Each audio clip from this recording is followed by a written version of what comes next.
Outward Bound, as a sale title, was very much inspired by the fact that our Peter is starting a new chapter in his life. He's an immensely curious and adventurous person, and he has decided, in the twilight of his years, as he would put it, to literally renovate a house in Brittany, in Tréguier, and he's taken this amazing house and he's renovating it currently, and he's decided to move there.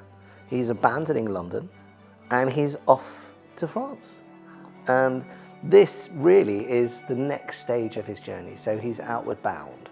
But does it mean he's not gonna stop buying?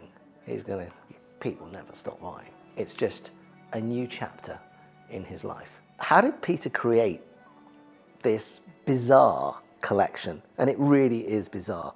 And what we're seeing to a certain extent is the under the floorboard collection, because a lot of it was bought to trade, but even more of it was bought for Peter. I'll give you two examples. I'll give you the first lot is, and you'll like this, it's a poster, and it's called the Dybbuk, right?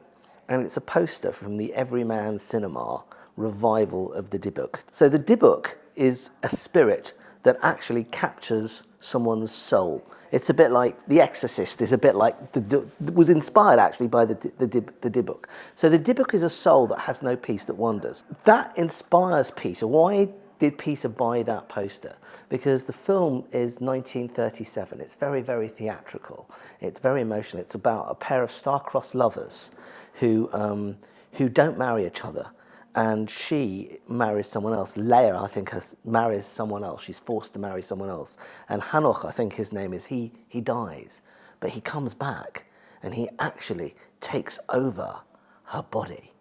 And it's really, really emotional. It's all about true love being thwarted. It's all about love living on. It's all about imperfection, but love still conquers. And that's Peter. That's Peter's story.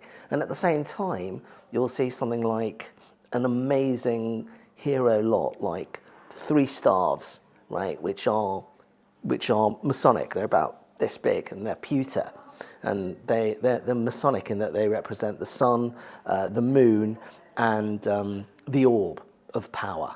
And again, that's so dramatic. It's so Peter. So Tom, what do you reckon connects all these diverse pieces? I don't think there's probably anything that connects the pieces specifically.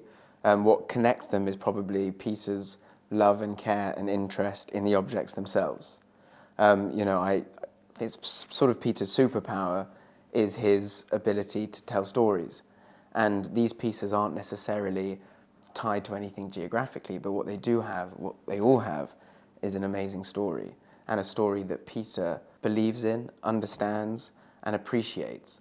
And that's where his whole journey as a custodian is really important, I think, because these objects are from all over the world, the stories are vast and interesting, and without Peter, or without somebody who's willing to learn, be interested, take care of, and then give back, the stories are lost. Yeah, I think you're quite right. I think what it really is, though, and you've said it, but the one word I'd use is romance.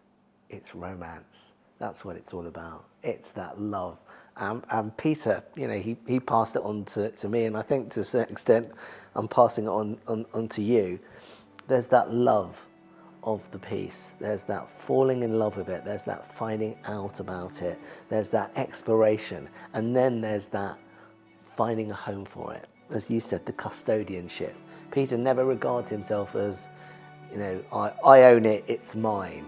Peter wants to pass on that love. Peter wants to pass on that story. And I think he taught that very much to me. And I hope we're passing it on to you.